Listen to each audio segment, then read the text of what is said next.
Mae Portmeirion yn enwog am ei harddwch unigryw, ond heddiw mae Theo a Ben yma i ychwanegu rhywbeth go arbennig i'r olygfa. Dwi wedi tynnu gwymon ar y gwaith i gwneud fel canvas, achos mae'n gorfod bod yn flat ac yn smooth. A dwi'n gorfod rhoi grid reference i'r ar y tywod.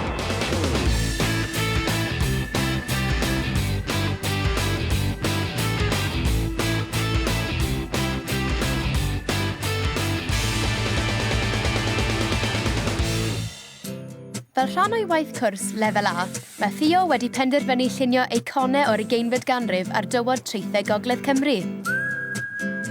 Roeddwn i'n gwneud y lluniau iconic yma, fel Che Guevara a Marilyn Monroe, achos mae pawb yn gwybod pwy ydyn nhw. Mae pawb yn gwybod sut maen nhw'n edrych. Mae pawb wedi gweld nhw yn lluniau a posteri a pethau.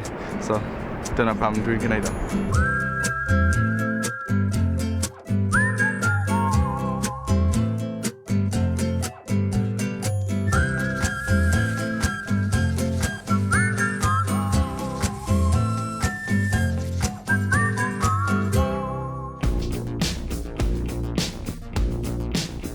Gyda gamser mor bryn a'r môr yn gwthio'i hun yn agosach at ei brosiect, mae'n bwysig bod paratoadau Theo yn fanwl ac yn hollol gywir.